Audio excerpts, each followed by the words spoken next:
por seguir ahí con nosotros. Lo decíamos, de hecho, al principio del programa, hoy vamos a tener un debate bastante interesante. Y para hacerlo, tenemos con nosotros en nuestro set al ingeniero Geraldo Peña, quien es el gerente del sector norte de GEIP. Muy buenos días. Y a mi izquierda tengo al hidrólogo Fidel Pérez, quien es asesor del INDRI en hidrología. Muchos temas que hablar con ambos. Muy buenos días y gracias por estar aquí este sábado. Buenos días. Con un tema que es apasionante. La gente pide mucho hidroeléctrica, pero a veces no entiende exactamente qué es. Y vamos a comenzar con usted, señor Pérez. Me gustaría saber un poco respecto de los beneficios. Pero, ¿qué tanto se pudiera generar, qué tanta energía se pudiera generar a partir de las hidroeléctricas? Bueno, actualmente la República Dominicana tiene una capacidad instalada para generar aproximadamente entre el 10 y el 12% de toda la energía en base a hidroeléctricas.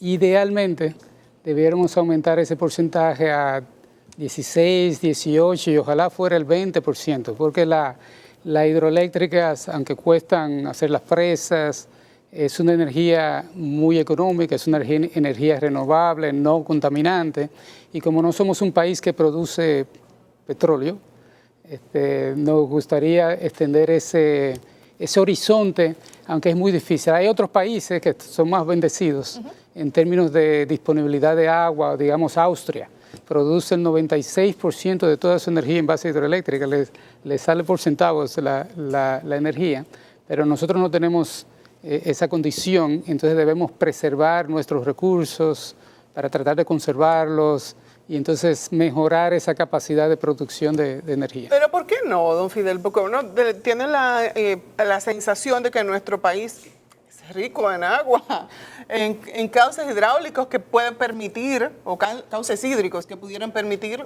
una buena gestión hidroeléctrica. Sí, es un país bendecido también, pero debido a su geografía y también a su tamaño, que es limitado, nuestros cursos de agua no son extensos. Por ejemplo, Austria tiene el Danubio, que pasa por 14 países de Europa.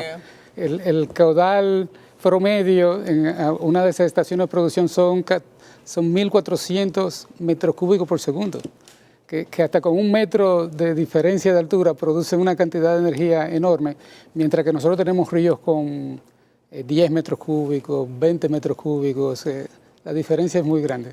¿Qué pasa en la zona norte de la República Dominicana? Usted que es encargado de esa área. La zona norte... Que a mí me encanta por demás, usted sabe por qué. La zona norte, que es la zona productiva del país prácticamente, yo hablaba con el amigo, que obligatoriamente el sureño tiene que estudiar.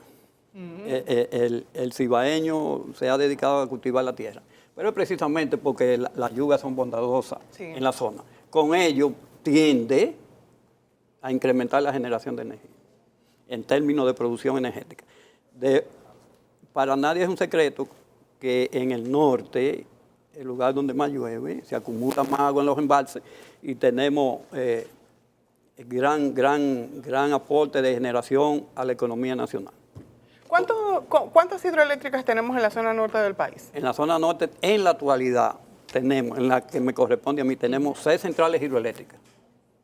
Son ellas Tavera, que es conocida por el país entero, Monción, Angostura, tenemos una que le llamamos Brazo Derecho, hay 2 mini, una es Baiguaque y otra es Contraembalse de Monción.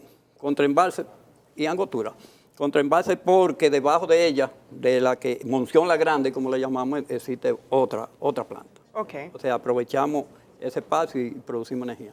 Pero de hecho, me gustaría abundarte algo sobre la pregunta que tú le hiciste. Claro, ¿esto es una conversación? Mira, en el año 1950, que es cuando inicia prácticamente con Jimenoa la producción de energía hidroeléctrica, en la época de Trujillo, y se vio que era bueno. Entonces entra la construcción de las Damas en Duvergé, por allá lejísimo. Y sigue el proceso hasta nuestro día. De hecho, tenemos 27 centrales hidroeléctricas en el país, con unas centrales con unas 41 unidades productoras, porque hay centrales que tienen de a 2. Ok. De a dos generadores, turbogeneradores. Y ha venido a conformar un gran parque de generación. Cuidado si quizá lo que pasa es que son muchas estructuras, pero se equipara, por ejemplo, con lo que sería Itabo en capacidad. Ahora, una capacidad rotante permanente, tú la tienes fija para usarla en los momentos de mayor consumo. Ahora, ¿qué ocurre con la hidroeléctrica? Que tú no puedes disponer para energía todo lo que tú tienes. Porque tiene tres opciones. Está riego, está consumo. La energía es lo último. O sea, nosotros generamos cuando ya todo el mundo se ha abastecido de lo necesario. Entonces, lo que resta, entramos nosotros. A propósito de abastecimiento, déjenme casi jugar abogado del diablo. Estamos en un tiempo de sequía y se espera que este año sea un año particularmente seco.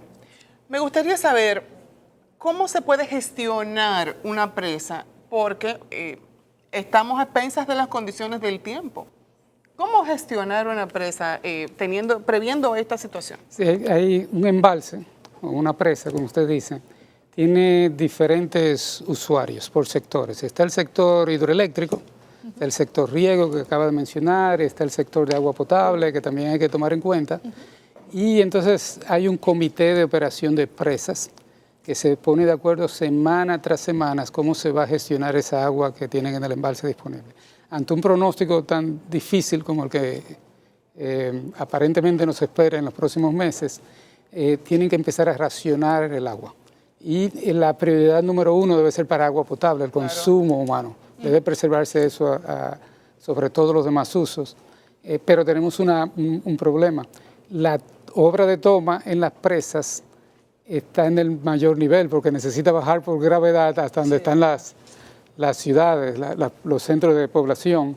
Y entonces una vez ya el nivel del embalse baja, de ese nivel ya no puede suministrar agua. La ciudad de Santo Domingo, por ejemplo, tiene un abastecimiento de aproximadamente 6 metros cúbicos por segundo desde el acueducto de Valdesia, desde Tavera, se abastece en Santiago y otros pueblos. Entonces se preserva eso. El riego consume la mayor parte. El riego consume a nivel nacional entre el 72 y el 80% de todo el agua que tenemos. Entonces, ¿qué tenemos que hacer para gestionar? Mejorar la eficiencia de uso del agua, tanto en los sistemas de riego como en los sistemas de agua potable, porque las eficiencias actuales son muy bajas. La eficiencia de riego puede ser del orden de 20%, lo que quiere decir que se desperdicia el 80% del agua que se envía para el riego, siendo el riego quien más consume, por decir algo. Se me ocurre, y qué bueno que sean de instituciones diferentes, ¿cómo se da el trabajo entre las instituciones? Usted menciona el tema de la agricultura. Se supone que para una buena gestión del agua se debe crear alguna mesa de trabajo en la cual interactúen las diferentes instituciones para ver qué tanta energía se puede generar, cómo se gestiona el consumo del agua para riego y cómo se gestiona el consumo de agua el uso del agua para consumo. ¿Cómo se da esa mesa de trabajo? Mira, hay una mesa de trabajo entre instituciones que se llama el sector agua, donde está la CAS, el INDRI, hidroeléctrica y otras instituciones. Los miércoles me parece que se hace una reunión en el INDRI, se hace una reunión en el INDRI, donde se traza toda la política de manejo del agua. Y ahí se dice, Tavera va a generar tanto, o sea, desde esa reunión entre instituciones se programa la generación inclusive de las hidroeléctricas. Debe generar tanto, fulano debe generar esto, perencejo aquello y así sucesivamente, porque hay que cumplir con la cuota del INDRI. Y la generación es la que aporta el agua que usa el INDRI para la Junta de Regantes. Y luego hay una partida que es fija, que es el consumo humano, que eso está conectado directamente a lo que es un embalse, y de ahí se abastece a la población, que es la primera razón de ser de una presa. ¿Usted quería decir algo? Bueno, que esa reunión que se da los miércoles, eso empezó alrededor del año 2010, se le llama el Observatorio del Agua. Y ahí se ponen de acuerdo, ahí también participa el COPRE, que es el Comité de Operación de Presas, y ahí trazan las decisiones del manejo del agua.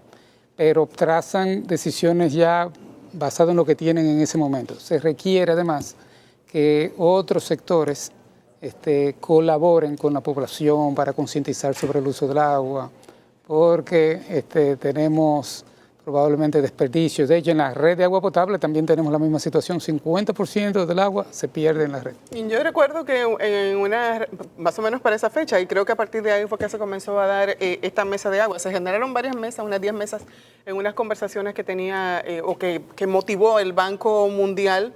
Y fue bastante interesante ese análisis de lo que pasaba en la República Dominicana. Y recuerdo bien que específicamente en la mesa de agua se hizo un FODA a ver cuáles eran nuestras fortalezas, nuestras debilidades en el sector. Y uno de los puntos era ese último que usted señalaba, el tema de cómo la conciencia ciudadana juega a veces en contra de lo que se quiere hacer para gestionar bien el agua. Y se me ocurre cómo se trabajan desde las instituciones para hablar con ese ciudadano y que verdaderamente se pueda construir algo a partir del bien común.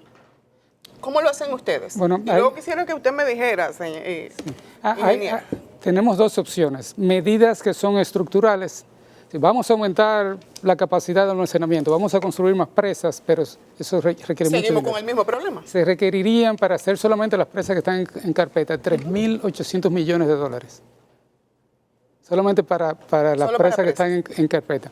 Pero como el país no tiene esa capacidad de construir, por lo menos no a ese ritmo, tiene que buscar medidas que no sean estructurales y que vayan orientadas a manejar la demanda. ¿Cómo se maneja la demanda? Dosificando, racionando, estableciendo tarifas por el consumo, y la tarifa es un instrumento para incentivar el ahorro. Entonces, si se establecen tarifas que digan, bueno, si usted consume en esta cantidad, en este rango, usted paga tanto. Si se pasa de ese rango, usted pagaría. Entonces, son políticas que a veces tienen un costo social o político y hay que saber cómo implementarse. Pero definitivamente tenemos que aprender a manejar la demanda, porque no vamos a tener todos los recursos para aumentar la capacidad de almacenamiento. Mira, en realidad yo creo que con una buena política informativa se mejora. Se puede lograr mejorar. ¿Cómo han hecho ustedes? Nosotros, desde Hidroeléctrica, por ejemplo, nos dirigimos a las comunidades y conversamos con ellas, les orientamos, pero no basta. Con eso no basta. Inclusive se hacen grandes inversiones en las comunidades aledañas, reforestamos la cuenca, mejoramos en gran parte lo que es la captación de la lluvia, que es lo importante, y el INDI también hace su parte. O sea, todas las instituciones colaboran. Ahora, hay un sector que no importa que uno colabore, ellos siguen haciendo lo mismo. O sea, depredando los bosques. O sea, lo que tú haces con la mano, prácticamente te lo dañan con los pies, como dice un refrán cibaeño, por cierto. Entonces, yo lo que creo que sí hay que elaborar una política ambiciosa, tendente a mejorar, hay que hacer grandes inversiones, indudablemente, y hay que integrar todas las comunidades. Por ejemplo, en otros países, Colorado, por mencionar uno, ahí se integra lo que son la parte privada y el Estado. Y hacen un gran bloque, una gran inversión extraordinaria, y hacen hasta reservorios nuevos. O sea, tú tienes este vaso aquí, le pones uno al lado, y llena tú estás usando ese. No, ahí tranquila, y con ese tú estás resolviendo, pero cuando viene la crisis, tienes este. Eso es un ejemplo sencillo, exactamente. Entonces, eso amerita de inversiones extraordinarias, porque las construcciones hidroeléctricas, las estructuras son bastante costosas. Después que están hechas, la tasa de retorno es bien asequible, bien rápida, extraordinaria. Tú en 20 años, qué sé yo, ya tú has recuperado la inversión, y la vida promedio de ella son 50, 60 años. O sea, tiene 30 o 40 años de beneficio, prácticamente. Sí, se maneja bien la cuenca también, porque tenemos casos, por ejemplo, para citarle un ejemplo muy importante, que es una lección para todo lo que se vaya a hacer en el futuro, la presa de Aguacate, por ejemplo, era la segunda en generación en todo el país. Solamente Tavera generaba más que Aguacate. Y Aguacate era una presa pequeñita. Operó desde el año 92 hasta el año 98. En el 98 se llenó de sedimentos y tapó... Cuando George. Sí, cuando George se tapó de sedimentos y dejó de generar hasta no hace tanto. Antes de seguir conversando, quisiera pasar con Glenis, porque ya ha ido a fue en un momento a una de las presas y pudo verificar qué tipo de tecnología era la que se gestionaba en esa presa. Vamos a ver este reportaje y cuando regresemos yo quisiera que precisamente hablemos sobre ese tema. Así que no se muevan, enseguida volvemos.